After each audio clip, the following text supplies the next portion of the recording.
As I was saying, I'm so excited to be out in California.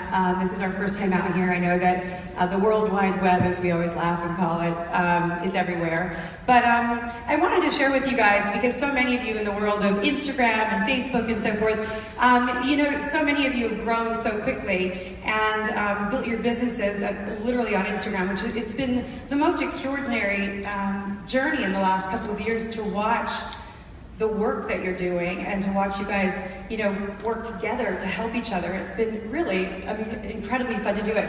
But one of the things I wanted to talk with you about today is I think so many people think, Behind the Chair is this huge company and, where did we come from? And maybe Mary grew up like in New York or whatever. And I think it's really important that we all remember that each one of us has a story. And for those of you that don't know my story, I actually want to share a little bit about it because it certainly wasn't an easy road. So I'm going to go with my slides, so if we go ahead and put them on. So BehindTheChair.com started 17 years ago. So 17 years ago, about 10% of hairdressers actually had an email address.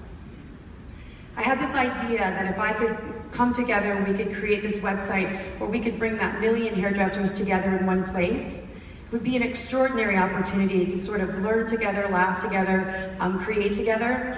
But at the time, sort of the good old boys, and it's so amazing thinking back to that, especially now, 17 years ago, the good old boys said to me, laughed at me all the time, and they said, hairdressers will never be smart enough to turn on a computer. It'll never work, it'll never happen.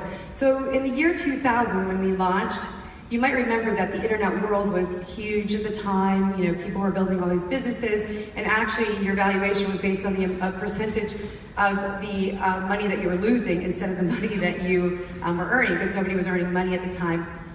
I was quite successful. I owned a search firm when I was a college dropout. Yay! I was a geophysics major. You see where I'm at now. And I just really wanted to work. I really, really loved working. And so the only thing I ever lied about was my age on my first job, and I became a headhunter, a recruiter. I worked 7 days a week doing that, and I actually had $1 million in the bank at the age of 26. And I'm going to tell you that story in a second, but when I was 32 years old, I decided that I hated what I was doing. When the pain not to change becomes greater than the pain to change. And I decided that I would launch Behind the Chair. I took that $1 million that I had, and I also took an investment from an investor of $2 million, which was amazing that he wanted to invest. I kept saying no for a long time because I thought I could do it on my own. Thank God he provided that to me, because I ended up losing all that $3 million, and then I also took I had $500,000 left, and I spent all of that. The crash happened, and I was lying to my husband about how much money I was taking out of the bank, and the only person that could see my dream was me. Nobody else could see it. And everybody kept telling me that it was never gonna work. Every day I went to work, because of each and every one of you, I had a passion for what I was doing that was so big that nobody could take that dream away from me. And the passion is great in the good days, but the passion is actually the only thing that keeps you going in the bad days. 17 years later, we now have over 2 million members from 90 countries around the world. And I guess the good old boys were wrong that you were smart enough not only to turn on a computer, but to change your life because of it. So let me go back to my slides. Everyone has a story, and here's mine. That's the house I grew up in until I was 10 years old. My mom and dad got married when they were 19 and 20 and had identical twin daughters. I'm the little girl there with the little bird. That was my favorite pet. His name was Dummy. I know it sounds so crazy because he was so smart. I don't know why, but he would fly in and out of my window at night, a sparrow, and literally lived in my room. I know it sounds disgusting, but he lived in my room and it was amazing.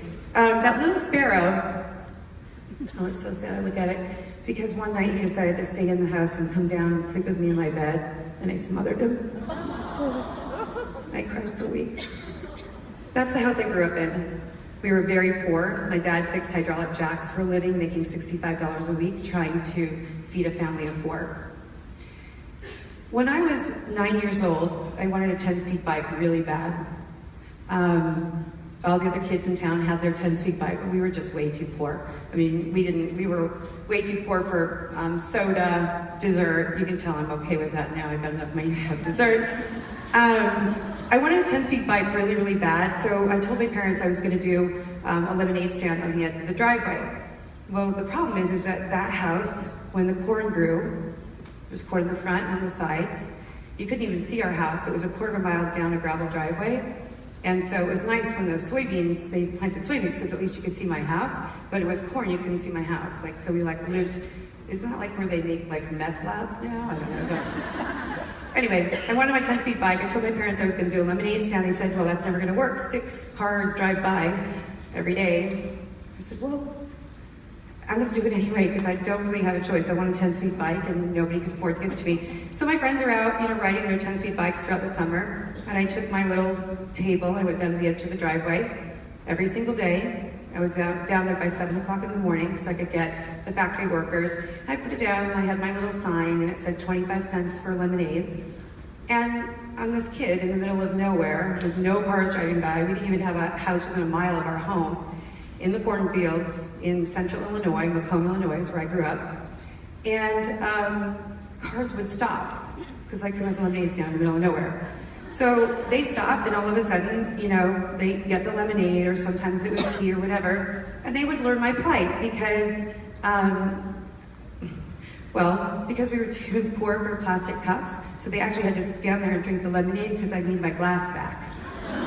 So every day, these cars would drive by and they would learn my plight and they would usually give me $1 instead of a quarter. And I literally sat on the edge of that driveway watching the planes fly 30,000 feet above, always wondering where those planes were going. I wasn't on an airplane until I was 16 years old. We didn't have a color TV until after I graduated high school. That's how poor we were. At the end of the summer, after standing there the entire time, I had enough money to go buy my 10-speed bike that I bought for myself. And I went to Kmart. Kmart didn't suck then. And that's an older joke for the older people in the room. I didn't even have to ask how old you are, I know you now. I went to Kmart and I got my 10-speed bike. Now what's the moral of that story? The slide that I think is so important is the price of anything is the amount of life that you are willing to exchange for it. What are you willing to exchange for what you want? How much are you willing to sacrifice to have that dream come true for you? Here's one of the really important things about success is gratitude is attitude. If you're not feeling lucky, look around. I can promise you that there are so many other people that are out there. Gratitude's an amazing thing. And it's okay to come from nothing. It just means that you appreciate everything. And I do. I was part of, Vidal's a student and I started a charity for Katrina. And Vidal and I together, I had an opportunity to spend a lot of time with him about 4 or 5 years before his death. We traveled across the world for 2 years together. And when Katrina happened, I was blown away by the level of gratitude that people had who had lost everything. And they felt so lucky to have a trailer that they could have their whole family in. I was with a family who found a single toy, and that's all that was left, and they felt such great gratitude. Instead of being poor me, poor me, poor me. When I was born, I'm 51. So when I was born, my dad said to me, my dad told me later in my years, he said, I thought that women were second-class citizens before we were born. I had no idea, not only that I wasn't gonna have a boy, but I ended up with 2 girls. And my dad said this to us as we were growing up. He said, you're a woman and it's a man's world. So you got a couple choices. 1 is you can make excuses about why you can't be successful. 2 is you better get to work. You're not gonna be as smart as a man, you're gonna be smarter. You're not gonna work as hard as a man, you're gonna work harder. Life isn't fair, get over it, work harder. And this is the thing I think is so important. We have 2 choices in our lives. We can either be a victim or we can be a victor. Every day that we wake up, we have those 2 choices.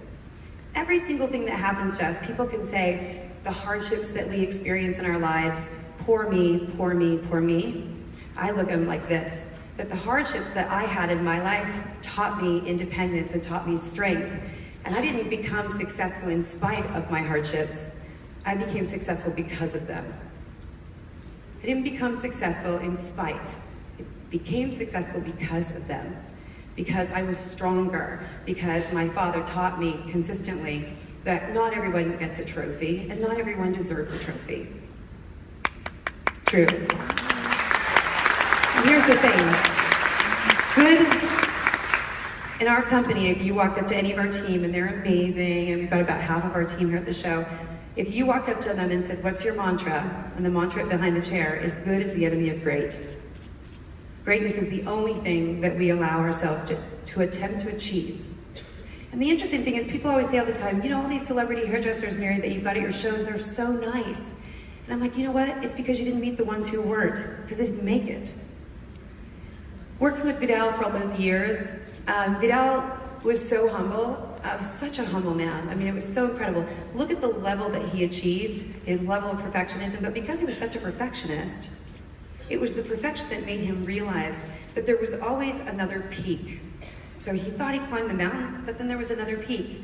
And the idea is that if you're a diva and you think you've already made it to the top, you're gonna go down, because there's only one place to go, and that's down. But if you're humble, and you keep trying to achieve, you're always going to reach bigger dreams than the person who thought that they already made it to the top. This year, with Behind the Chair, one of the key things that we're going to be focusing on is the B team. Well, everybody says, I want to be on the A team. At Behind the Chair, we want to be on the B team because we want to be better. We always want to be on the B team because it means that we want to be better. As I said, hardships often prepare ordinary people for an extraordinary destiny. Don't ever underestimate your power to succeed. It's not in spite of, it's because of. And this is what I want to tell you about your dreams. Everybody laughs. They're like, what is this? This is my mural of two black bears playing poker in the rainforest in Brazil at night. Do you see the two black bears? Does anybody see the black bears? No. This is your dream. When people tell you that your dream isn't real, or they don't understand it, they can't understand why you're working so hard, why you're trying to achieve when so many other people around you are not trying so hard, it's because of this. This is his masterpiece. He sees the two black bears because this is his dream. And I use this slide because I want you to know that all those years ago when I started Behind the Chair, nobody could see my dream, including my family. They were there to be supportive, but they just kept saying, this may be time, like, it's not working. The point is that there's a great book called The Motivation Manifesto, one of the best books I've ever read. And it says, beware the saboteur of dreams cloaked as a friendly advisor. Beware of the person in your life that gave up on their dream, so they tried to steal yours. Those are the people that don't want to work as hard, that tell you why you're working so hard. It's going to be too hard, it's not going to work out. And they go home, and you're still at the salon. You're still at the salon trying to do better, and they're still there, they're jealous of you because they know that they're not willing to sacrifice what is necessary to be great. So they want to pull your dream away from you. But there's also people who do beware the saboteur of dreams cloaked as a friendly advisor. They are a friendly advisor sometimes. Maybe it's your family. Your family doesn't see your dream. Forgive them for not seeing it because it's yours, but maybe they weren't willing to take the risk that you're willing to. So they don't understand. So I always say forgive them and get back to work. Because it's so important that you're constantly following your dream, because it's always just sitting there waiting no matter how much life happens. So after all those years, this is where we ended up. This was Color last year. As I said, over 2 million members from 90 countries around the world when we did this. Who could have thought that 17 years ago that we could be here today? It was impossible to see it any other way.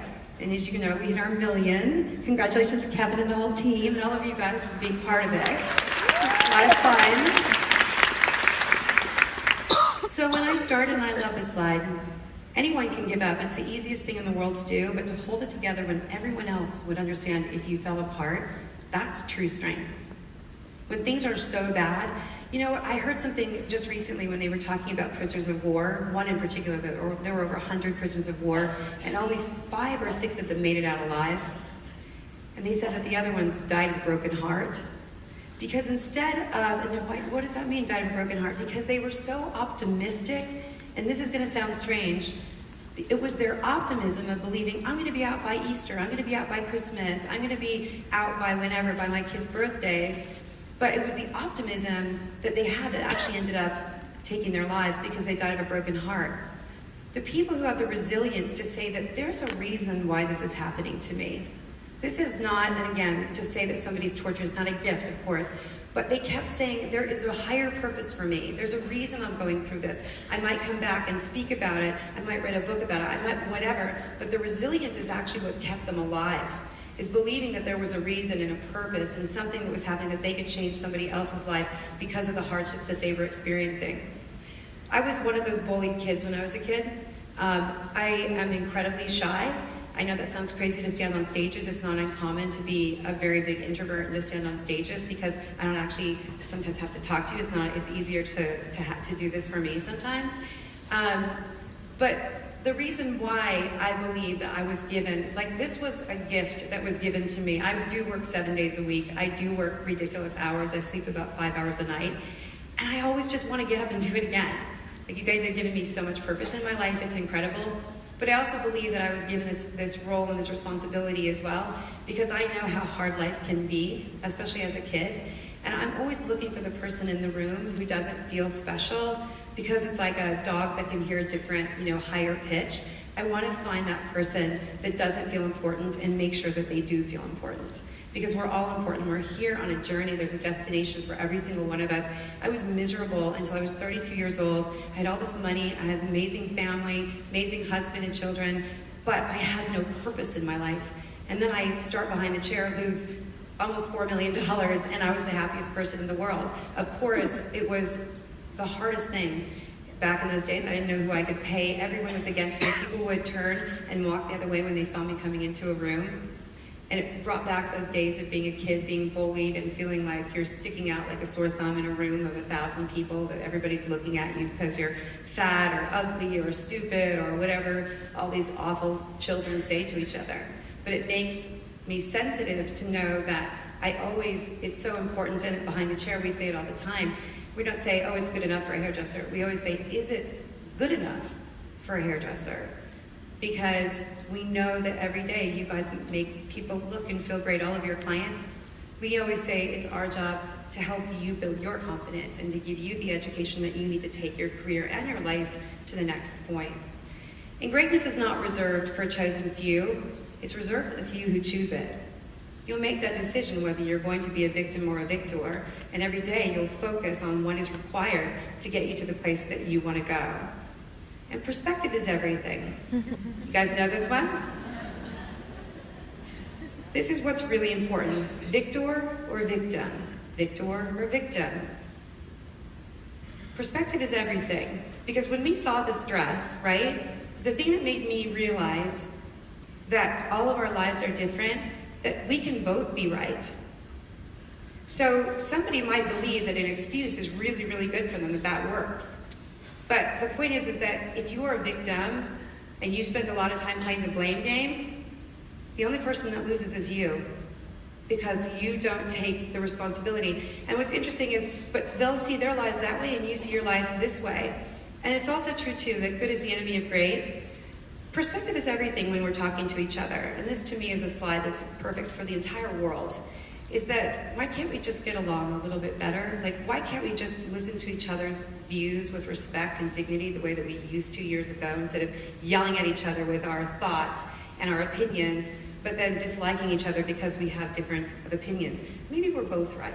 Maybe we just need to spend a little bit more time trying to figure that out.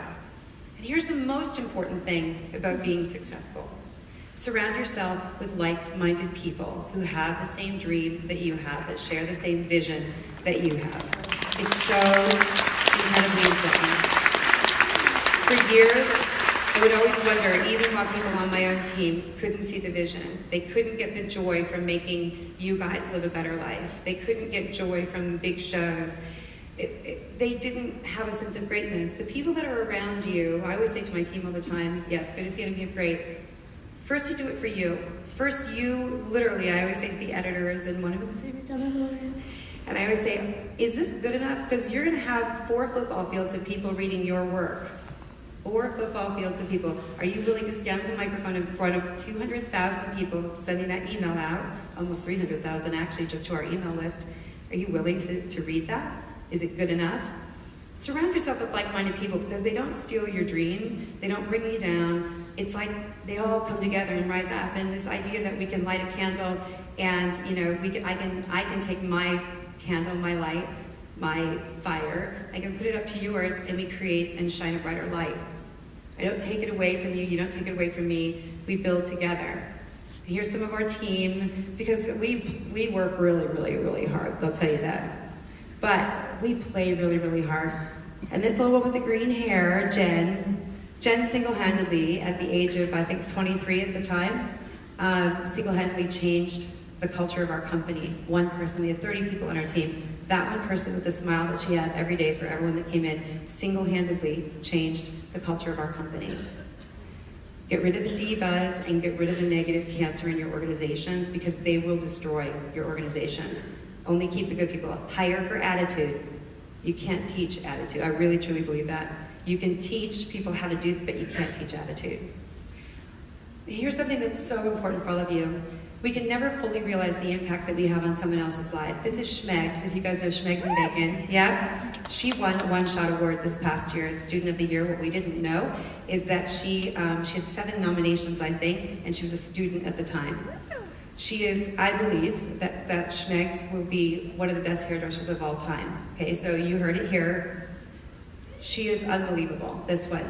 Do you know that I took her under my wing a little bit because she wasn't getting there was a lot of negativity. She wasn't getting the support that she needed, I felt. And I just saw her and just had this feeling, and then seeing her work. She took her Instagram down about 4 months ago and left me this really scary message. And all of a sudden I thought something had happened to her. The negativity was that big in her life at the time.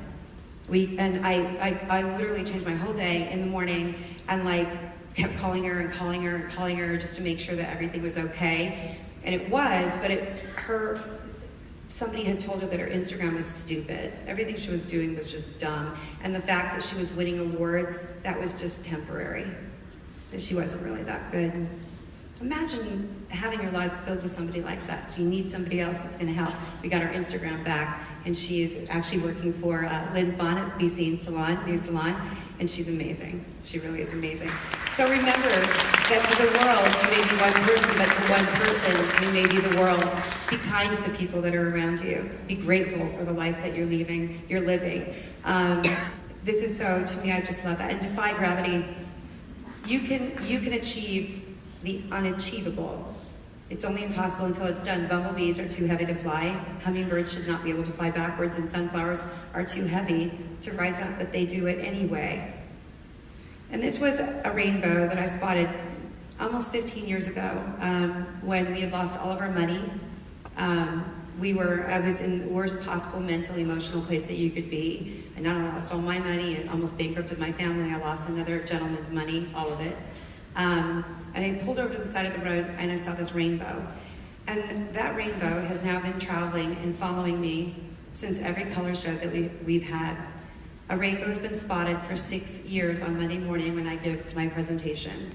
This year, it went right over the top of the convention center that we were speaking in at exactly 9:15 in the morning, when a lady ran up to our stage, who doesn't even remember doing it, a woman, and came up to the stage and literally told us that the show had changed her life. It was one of the most dramatic experiences. We didn't see the rainbow, but my mentor, who was the very first person that did something kind to me when I was 22 years old and said my name on a stage, that's all it was, said my name on a stage and told the people on the stage that I may be young, but I knew what I was talking about. He doesn't even remember that, but that was one of the most important moments of my life, because somebody actually validated me, who was so important, and he was able to get nothing for it, and that's really the true gift of kindness. It was him from a hotel down the street. It was his wife that opened up the curtains, and that was the rain. They spotted the rainbow and put it up on their Instagram and showed me later that day. So my mentor on the 5th year, who was the first person who did something kind to me, And that was the 5th year rainbow that shows up. It shows up every single year at the color show on Monday morning, which tells me this. Every year after a color show, I go to the mountains, get away from phones and everything and just sort of take it all in. The show was called Light this year, if you were at the show. We were in the Rocky Mountains, and that's what I spotted, an arrow right into the sun, showing light. If you ever think that the world is out to get you, it's not. The world is conspiring to help you. Even in the difficult times that you have in your life, it's pushing you in the directions. You just need to pay attention. I went back and saw that house not that long ago. There's a weird guy that lives in there. It's like kind of like, what is that, rub the lotion on skin? What's that movie? I'm actually not kidding, so I'm afraid to get too close. I'm afraid I'll be one of those victims living in the basement. I'm really not kidding, actually. That's why I kept my distance that far. But I did go back, you know. A student asked a teacher, what's the difference between I like you and I love you? The teacher beautifully answered with, well, it's like a flower. If you like a flower, you pluck it. If you love a flower, you water it every day and you take care of it. And if you understand that, my friend, you'll understand the concept of love and light. Thank you for giving me all of the purpose in my life. Because I love you guys. Like, really, really love you guys.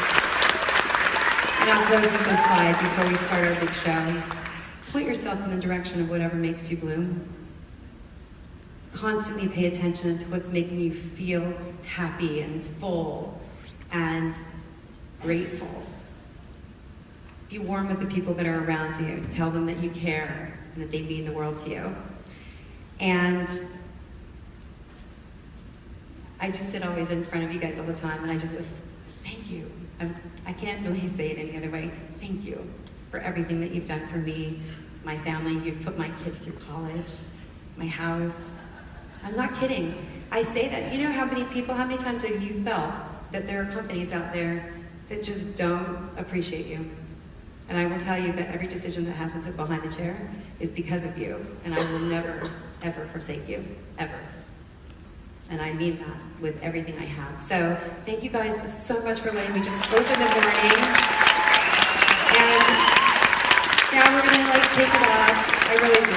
Thank you guys so much. So we're gonna take it up. Are you guys ready to get the hair show started? Thank you. We'll be right back. Okay, here we go.